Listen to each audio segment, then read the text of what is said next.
Hello, नमस्कार, welcome to अर्थनीती. मी गजानन बस्के.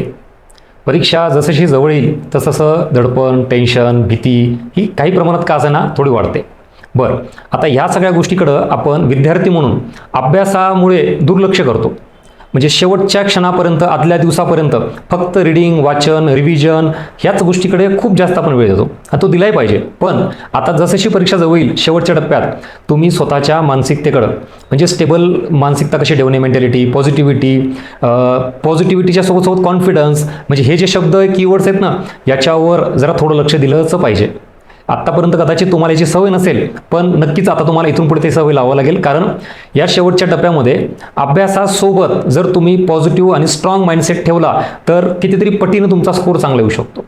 नाहीतर असे बरेच विद्यार्थी आहेत ज्यांचा अभ्यास फार स्ट्रॉंग आहे, पण मेंटॅलिटी ही वीक असल्यामुळे तिथं टेन्शन, दडपण हँडल होत नाही. असेही काही विद्यार्थी आहेत की ज्यांचा अभ्यास ठीक आहे, ॲव्हरेज लेवलला झाला आहे, पण फार स्ट्रॉंग माइंडसेटनी, कॉन्फिडंटनी ते परीक्षेला सामोरे जातात. त्यांना पॉझिटिव्ह परिणाम दिसून येतो. म्हणजे न येणारे सुद्धा प्रश्न आपण इझिली सॉल्व्ह करू शकतो because of low fear and high confidence. लक्षात घ्या, टेन्शन, भीती ही असतेच प्रत्येकाला आणि ती असली पाहिजे, कारण ती आपल्याला बूस्ट करते. भीती एकदमच काढून टाकणं हे चुकीचं आहे, पण त्याच भीतीला पॅरलल सोबत कॉन्फिडन्स पण ठेवणं अपेक्षित आहे. म्हणजे भीती कमी प्रमाणात आणि कॉन्फिडन्स जास्त प्रमाणात. आणि हे कसं ठेवायचं, काय करायचं याच बाबत आपण पुढे डिस्कस करूया.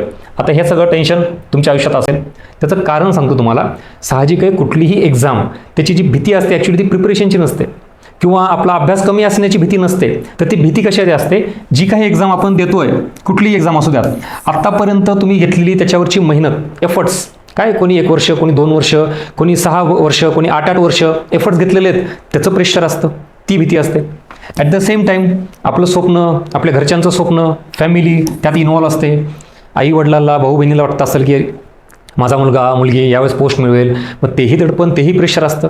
म्हणजे एखादी एक्झाम ही फक्त प्रिपरेशनची एक्झाम नसते, तर त्यासोबत आपण घेतलेले एफर्ट्स, आपलं स्वप्न, फॅमिलीचं स्वप्न आणि पुढे आपलं येणारं भविष्य, फ्युचर, ते ह्या एक्झामवर डिसाईड होत असतं. त्याची ही ॲक्च्युली भीती असते. म्हणजेच आता मी तुम्हाला ह्या सगळ्या व्हिडिओमार्फत काय सांगायचा प्रयत्न करतोय की बरेच विद्यार्थी शेवटच्या टप्प्यामध्ये अभ्यास चांगला असूनही परफॉर्मन्स चांगला देत नाहीत बिकॉज ऑफ दिस प्रेशर. आणि ह्या सगळ्या गोष्टी आता तुम्हाला जाणवल्या असतील की बरोबर आहे, ह्याच कारणामुळे आपल्याला दडपण येतं. ह्या गोष्टी जर तुम्हाला मागे वळत असतील तर लक्षात घ्या, आपण हे सगळं निगेटिव्ह अँगलने घेतोय. उलट तुम्हाला दुसरं एक उदाहरण देतो, साहजिक आहे. क्रिकेटचं एक उदाहरण बघा. मी कुठं इंटरव्ह्यूमध्ये ते वाचलं होतं सचिन तेंडुलकर बाबतीत. तुम्ही बघा, ते 90 नर्वस अशी एक कन्सेप्ट आहे की ते 90 रन झाले की आउट व्हायचे सचिन तेंडुलकर. बरं, मग बऱ्याच वेळा त्यांनी सेंचुरी पण केली ना. पण त्याला बऱ्याच वेळा सगळ्यांनी विचारलं, विशेषतः रिपोर्टरने वगैरे, की 80, 85 रन 90 झाल्यानंतर दडपण येतं का? ते येतं. मग ह्या दडपणला तुम्ही हँडल कसं करता? त्यातही एवढा मोठा क्राऊड, फक्त त्या स्टेडियममधला नाही, अख्खा भारत पूर्ण बघत होता तो मॅच त्यावेळेच्या काळात. मग ते प्रेशर काय कमी असेल का? तर त्यांनी एक उत्तर दिलं. त्यांचं असं म्हणणं की नाही, हे सगळं जे आहे, म्हणजे 100 करोडपेक्षा जास्त लोक भारताचा आहेत आणि आम्ही प्रतिनिधित्व करतो, तर त्या सगळ्यांच्या ब्लेसिंग्स, त्यांचे पॉझिटिव्ह वाईब्स, त्यांच्या चांगल्या काय म्हणतो आपण त्याला, वाईब्स, ह्या माझ्यासोबत आहेत आणि म्हणून मग मी ते दडपण पॉझिटिव्हली घेतो आणि त्यांना त्या शुभेच्छा समजून मी पुढे खेळत राहतो. आणि बऱ्याच वेळा म्हणून तर मग शतक एवढे सगळ्यात जास्त सचिन तेंडुलकरने केले. म्हणजे ते सक्सेसफुल होण्याचं कारण हे सगळं पॉझिटिव्हली घेतलं. इन द सेम वे तुम्हाला जर वाटत असेल तुम्ही फार एफर्ट्स घेतले, हे दडपण नका घेऊन, याचा अर्थ हे पॉझिटिव्ह आहेत, हे वेपन्स म्हणून वापरा.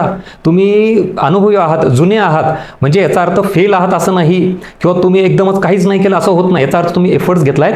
तुम्हाला फेलर आला असेल तर याच्यातून एक पॉझिटिव्ह घ्यायचं की काय केलं म्हणून मी फेलर घेतलेलं आहे, आता त्याच गोष्टी मला कशा टाळता येईल जेणेकरून मला सक्सेस मिळेल. म्हणजे कितीतरी गोष्टी तुम्हाला अशा लक्षात आल्या की अरे हे केल्यानंतर यश मिळत नाही, मग आता ते करायचं नाही, हे पॉझिटिव्हली घ्या. सेम ड्रीम तुमचं तर ऑब्विसली आता अचीव्ह करण्यासाठी एक मोठी संधी आहे. फॅमिली, आता इतके दिवस तुमच्या फॅमिली सपोर्टमध्ये आहे, याचा अर्थ परत पॉझिटिव्ह गोष्ट आहे. आणि सगळ्यात महत्त्वाचं, तुमचं फ्युचर ह्या एक्झामवर ठरतं. ते कधी, जेव्हा तुम्ही ह्याला पॉझिटिव्हली डील कराल, नाही तर मग परत फ्युचर तुम्ही स्वतः खराब करताय, हे सगळं निगेटिव्हली घेऊन. एकंदरीत प्रश्न भीतीचा, दडपणचा जर असेल तर तुम्हाला मी अजून मागच्या लेक्चरमध्ये दिला असेल बघा. इस्रोचं एक उदाहरण देतो. इस्रो एवढी मोठी संस्था आहे, नासा घ्या, इस्रो घ्या, किंवा कुठल्याही जगातली मोठी संस्था, ज्यावेळेला पूर्ण सरकार त्या एखाद्या प्रोजेक्टला, इस्रोला फंड करतं, फंडिंग, आणि मग त्याच्यानुसार ते एखादं मिशन तयार करतात, आणि पूर्ण प्रिपरेशन करतात, काही महिने काही वर्षांची. खूप मोठे मोठे शास्त्रज्ञ, सायंटिस्ट, एक्सपर्ट त्या मिशनमध्ये त्यांना सहभागी करून घेतात आणि काही महिन्यांच्या वर्षांच्या प्रयत्नानंतर फायनली ते यान किंवा सॅटेलाईट तयार होतं आणि लॉन्चिंग डेट येते. आणि मग समजा लॉन्चिंगच्या अगोदर तर त्या सगळ्या एक्सपर्टला, शास्त्रज्ञाला, जगातले एवढे टॉपचे एक्सपर्ट, त्यांनी सुद्धा सगळ्या गोष्टी व्यवस्थित करून लॉन्च करायच्या अगोदर त्यांना सुद्धा धाकधूक, दडपण असतंच. कारण ती नॅचरल फिलिंग आहे. आपण जर मानव आहोत, दडपण आहे, टेन्शन आहे, ह्याचा अर्थ आपण काहीतरी प्रयत्न करतोय. बघा ना तुम्ही, जर कुणी निवांत असेल, टेन्शन नसेल, ह्याचा अर्थ बाबा तू एक तर तुझ्यावर विश्वास नाही तर तू काही केलं नाही. आता आपल्याला जर टेन्शन, दडपण, भीती निर्माण होत असेल, ह्याचा अर्थ आपण प्रयत्न करतोय. म्हणजे आधीही प्रयत्न केले तर आता परत एकदा प्रयत्न करतोय, म्हणून तर दडपण येते, भीती येते, कारण आपण पुढे जातोय. सो एक्झॅक्टली जगातला कुठलाही व्यक्ती घ्या, संस्था घ्या, या सगळ्यांसाठी तुम्हाला तसं असतंच. आणि तुम्ही परत क्रिकेटचं ना कुठले उदाहरण घ्या, आता जेवढे मोठे मोठे प्लेयर आहेत भारतातले किंवा कुठलेही घ्या, तर ते आत्तापर्यंत जे सक्सेसफुल झालेत, म्हणजे सचिन तेंडुलकरला तर आपण गॉड म्हणतो क्रिकेटमधला, ह्याचा अर्थ ते कधीच 0 आउट नाही झाले का, किंवा कधीच फेल नाही झालं का?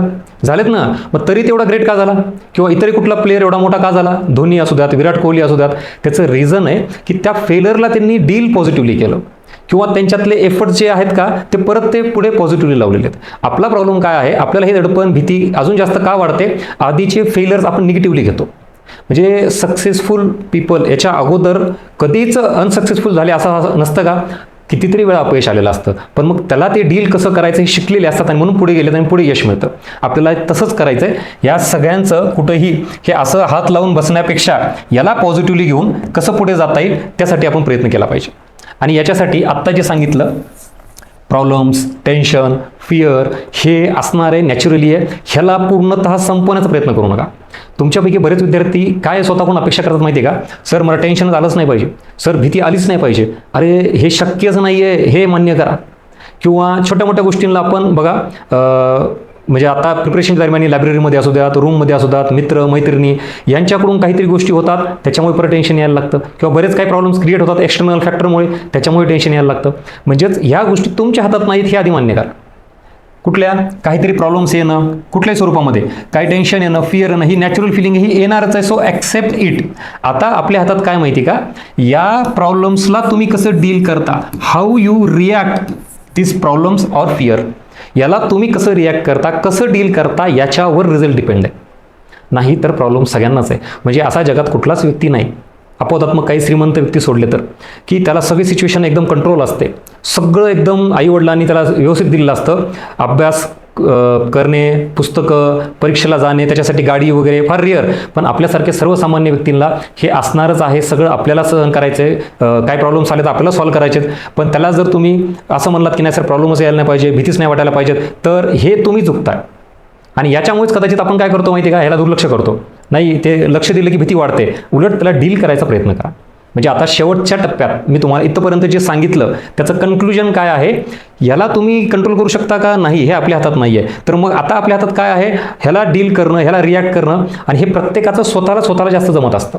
म्हणजे मी काहीतरी सांगणे किंवा अजून कुठंतरी ऐकत बसण्यापेक्षा तुम्हाला माहिती आहे की तुम्ही कसं स्वतः शांत राहू शकता, एखाद्या सिच्युएशनला कसं डील करू शकता, याची सवय तुम्हाला आहे आणि तुम्ही ते जास्तीत जास्त अजून वाढवा.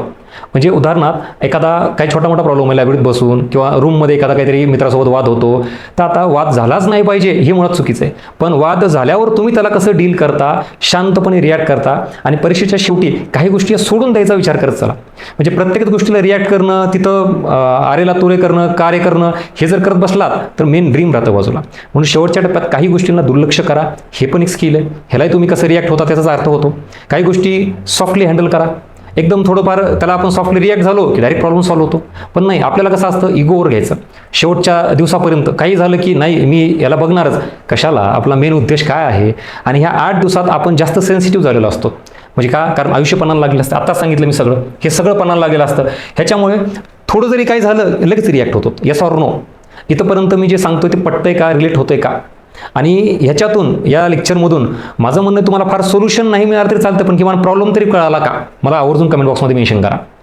आपल्या बाबतीत परीक्षेच्या शेवटच्या टप्प्यामध्ये ही भीती, दडपण हे जे निर्माण होतं, हे किमान कशा पद्धतीने निर्माण होतं आणि ह्याला कसं रिॲक्ट करायचं ह्याचं तरी उत्तर मिळालं का. आणि काय म्हणजे कधी कधी सोल्युशनपेक्षा प्रॉब्लेम आयडेंटिफाय होणं ही फार मोठी अचिव्हमेंट असते. आय रिपीट, मी काय म्हणलं, कधी कधी आपल्याला एखाद्या गोष्टीचं उत्तर, सोल्युशन हे जरी नाही मिळालं ते चालते, पण किमान प्रॉब्लेम काय आहे हे जरी कळालं, ही तरी फार मोठी अचिव्हमेंट असते. आणि मुळात अर्धं सोल्युशन इथंच झालेलं असतं की आपण प्रॉब्लेम फाइंड आउट केलेला आहे. बऱ्याच विद्यार्थ्यांना या डिप्रेशनमध्ये, निगेटिव्हिटीमध्ये हेच लक्षात येत नाही की माझा नेमका प्रॉब्लेम काय. आता तुम्हाला लक्षात आलं असेल, एकंदरीतच आपला अभ्यासाचा इश्यूच नाही, अभ्यास तुमचा सगळ्यांचा थोडाफार 19-20 झालेला असतोच, पण मुळात प्रॉब्लेम हा आहे की या सगळ्या गोष्टींना डील करायला आपण स्वतःला तयार केलेलं नसतं. आता याच्या पुढं एक अजून डायग्राम अशी आहे, ही इथं, लाईफ डझंट गेट इझियर. म्हणजेच काय की आपण जे आयुष्याला म्हणतो ना, सोपं व्हायला पाहिजे, इझी व्हायला पाहिजे, सगळं चांगलं व्हायला पाहिजे, होणार नाही. Accept it. मग काय तर यू जस्ट गेट स्ट्रॉंगर. म्हणजे तुम्ही जे सगळं मला इझी व्हायला पाहिजे असं म्हणतो, इझी काही होणार नाही, तुम्ही स्ट्रॉंग व्हा. सोपं काही नसणार आहे, तुम्ही अवघडासाठी तयार राहा. हे इथं मग असं रडत बसायचं का, मलाच प्रॉब्लेम येतात, मला टेन्शन येतं का, रडत बसण्याऐवजी लढाईसाठी प्रयत्न करायचे. रडणे आणि लढणे, चॉईस इज युअर्स. तुम्ही निवडा काय निवडायचं ते. हेच येतं, हे वाक्य इतके जे सगळं सांगितलं हे असंच आहे. आपल्या आयुष्यात प्रॉब्लेम, टेन्शन, भीती असणारच आहे. हे झिरो करायचा प्रयत्न करू नका. नॉट पॉसिबल, नॅचरली शक्यच नाही, प्रॅक्टिकली पॉसिबलच नाही आहे. तर काय सोल्युशन आहे मग, त्या भीतीला डील करणे. आणि हे इथं सगळं शेवटी अटॅकिंग मोडमध्ये काय जे असेल ते स्ट्रॉंग होत जायचं आणि पुढे सरकायचं. हे काय आपल्याला एकट्यालाच प्रॉब्लेम आला असं नाही आहे. आणि फिअर जी आहे ना, ही लिटरली बर्न करते आपल्या एफर्ट्सला, आपल्या आत्तापर्यंतच्या सगळ्या मेहनतीवर पाणी फिरते. आणि ही डायग्राम लक्षात ठेवायचं. त्यामुळेच काय करायचं की फिअर ही जी आहे ही इथंच कशी थांबवता येईल, हिला कशी डील करता येईल, हे इथं तुम्हाला जमलं पाहिजे आणि स्वतःला तशा बाबतीत ट्रेन करा. या सगळ्या व्हिडिओचा एक कन्क्लुजनचा पार्ट आहे. Conclusion is that train your mind. म्हणजे तुम्हाला हे जे माइंडसेट ज्याला आपण म्हणतो ना, हे सेंटर पॉईंट आहे. याला तुम्ही कितीही गोष्टी पॉझिटिव्ह, निगेटिव्ह कशाही स्वरूपात जरी आल्या तर तुम्ही याला कसं रिॲक्ट करता इज व्हेरी इम्पॉर्टंट. आणि मग त्याच्यासाठी तुम्ही स्वतःला, माइंडला ट्रेन करा. आत्तापासून काही जरी झालं प्रयोग करा. मी म्हणतोय म्हणून फक्त जस्ट आता व्हिडिओ बघितल्यानंतर रूममध्ये सुद्धा मित्रांसोबत, मैत्रिणीसोबत काहीतरी वाद होतात, पण लगेच गजानन बस आठवला पाहिजे, हे व्हिडिओ आठवला पाहिजे की नाही आता आपल्याला ह्याला डील कसं करायचं, पटकन माइंडला ट्रेन करा. एकदम सायलेंटली वाद कसा मिटवायचा. लायब्ररीत पण छोट्या छोट्या गोष्टीवरून, जागेवरून, कशावरून काही ना काही होतच ना, उठण्यावरून धक्काच लागतो. बरं, फक्त लायब्ररी नाही, फक्त रूम नाही, आपण मेसला जातो, जेवायला, नाश्त्याला जातो, कुठेही. बरं, मोबाईलमध्ये काहीतरी इश्यू होतो. बरं, कोणाचा काही इश्यू नसेल तरी कधी कधी मोबाईल आपण एका कामासाठी उघडतो आणि नेट चालू झाल्यामुळे आपण सोशल मीडियामध्ये अर्धा तास घालवतो. आता ती पण चिडचिड होतेच. मग एकंदरीत काय, हे होणार आहेच. मग ह्याला काय लगेच लक्षात आणायचं स्वतःला, अरे थांबा, आता ह्याला रिॲक्ट कसं करायचं बघा. ह्याला तुम्ही रिॲक्ट जेवढ्या वाईट पद्धतीने व्हाल तेवढं ते प्रकरण वाढत जाणार आहे आणि अजून ते टेन्शन, दडपण वाढत जाणार, ते कमी होणार नाही.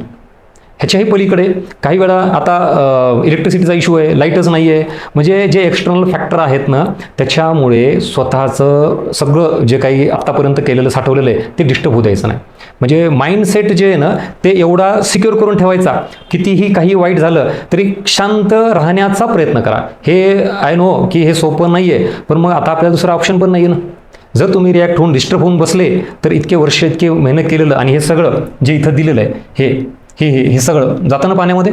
किंवा ह्याच्या समोर, ह्याला तरी समोर ठेवा आणि इथून पुढे कुठलीही गोष्ट रिॲक्ट करताना, किंवा एक्झामपर्यंत तरी, एक्झाम झाल्यानंतर मग काय रिॲक्ट करायचं करा, आपलेच मित्रमैत्रिणी असतात, मग त्याच्यावर काय भडास काढायचे नंतर काढा, पण आता मात्र अजिबात नाही. कारण हा जो काळ आहे हा आपल्या पूर्ण आयुष्याचा टर्निंग पॉईंट आहे. आणि छोट्या चुकीमुळं पुन्हा बघा लक्षात येतो, कधी कधी पश्चाताप होतो, अरे ह्या गोष्टीला रिॲक्ट व्हायची गरज नव्हती, पण तोच रिॲक्ट झाल्यामुळे ते प्रकरण वाढलं. असं होतंय का? Yes or no? आणि मग हेच आता जर स्वतःला सांगितलं की अरे नाही, हे सोपं आहे ना, म्हणजे इथून पुढं कुठलीही गोष्ट रिॲक्ट करताना पटकन काही सेकंद स्वतःला सांगायचं कंट्रोल, बस, आणि चालायचं पुढं. काय असेल ते असेल, काही मनात मग निर्माण होत नाही, काहीच नाही, आणि सिच्युएशन इज अंडर कंट्रोल होते आणि आपला फोकस पूर्णतः अभ्यासावर होतो. आणि हा सगळा सुरळीत काळ एकदा निघून गेला पुन्हा काही होत नाही. कारण आता जशी परीक्षा जवळ येईल तसतसे आपण जास्त सेन्सिटिव्ह होतो आणि जास्त रिॲक्ट करायला लागतो. तर ते स्वतःला सांगा की नाही बाबा, कंट्रोल कर. ठीक आहे, चलो. So this is all about today's lecture. वेगवेगळ्या पद्धतीनं तुम्हाला मी इनपुट देण्याचा प्रयत्न करतोय. हा कंटेंट व्हिडिओ आवडला असेल तर नक्की लाईक करा, तुमचे फीडबॅक मेन्शन करा आणि आपलं यूट्यूब चॅनल सबस्क्राईब करा. वेगवेगळ्या स्वरूपात कुठल्याही पद्धतीनं आपला रिझल्ट जाता कामा नये यासाठी मी प्रयत्न करतोय. म्हणजे फक्त कंटेंटच नाही, अभ्यासच नाही, बियॉन्ड दॅट कितीतरी फॅक्टर आहेत. मी म्हणजे विचार करा तुम्ही, बघा माझे यूट्यूबचे लेक्चर्स सगळे डायव्हर्स विषयावर वेगवेगळ्या. ह्याचा अर्थ मी तज्ज्ञ असं नाही. मला विद्यार्थ्याच्याच कम्युनिकेशनमधून जे जे प्रॉब्लेम्स वाटतात मी पटकन त्याच्यावर विचार करतो आणि सोल्युशन काय आहे हे तुमच्यासमोर घेऊन यायचा प्रयत्न करतो. म्हणून मागचे काही लेक्चर्स बघा तुम्ही, इव्हन काही मोटिवेशनचे आहेत, पण ते मोटिवेशन काहीतरी प्रॅक्टिकलचा बेस असतो त्याला. हवेत न काही सांगत तुम्हाला मी, आत्मविश्वास, जिद्द, चिकाटी ठेव, तू पास होशील, तशाने काय होत नसतं बाबा. काही गोष्टी असतात त्याला बेस द्यावा लागतो, जसं मी तुम्हाला द्यायचा प्रयत्न करतोय. त्यामुळे ह्या सगळ्या सिरीजचा फायदा घ्या आणि त्याचा तुम्हाला फायदा होत असेल तर आवर्जून तुमची फीडबॅक मेन्शन करा. आणि याच्यातून मी सांगितलेल्या समजा 10 गोष्टी असतील एक्झामबद्दल, 10पैकी माझं म्हणणं आहे तुम्हाला काही इरिलेव्हंट वाटल्या नका घेऊ, एक घ्या. बरं, काही 10 सांगितल्यापैकी 2 कामाच्या वाटल्या, 8 सोडून द्या. मी म्हणत नाही की मी सांगतो तेच बरोबर आहे किंवा सगळंच घ्या, पण या पूर्ण काही मिनिटांमधून ह्याच्यातून एक जरी थोडा पॉईंट चांगला पॉझिटिव्ह मिळाला, सार्थक झालं. आणि आपल्याला म्हणलं ना, परीक्षा पास होण्यासाठी फक्त अभ्यासच नाही, अभ्यासाच्या पलीकडे बरेच फॅक्टर आहेत, त्याच्यावर थोडं लक्ष द्यावं लागेल. आणि याची कमतरता मला वाटली. म्हणजे बघा तुम्ही हा जो कंटेंट व्हिडिओ जे सांगतोय ना, तर शक्यतो कुठल्या पुस्तकात वगैरे याचं तुम्हाला असं पाहायला मिळणार नाहीये. म्हणून जास्तीत जास्त हे तुमच्यापर्यंत मी पोहोचायचा प्रयत्न करतो. तुम्ही पण तुमच्या फ्रेंड सर्कलमध्ये आवर्जून आपले लेक्चर्स हे शेअर करा आणि तुम्ही याचा फायदा घ्या. So all the best. भेटूया पुढच्या लेक्चरमध्ये. Thank you so much.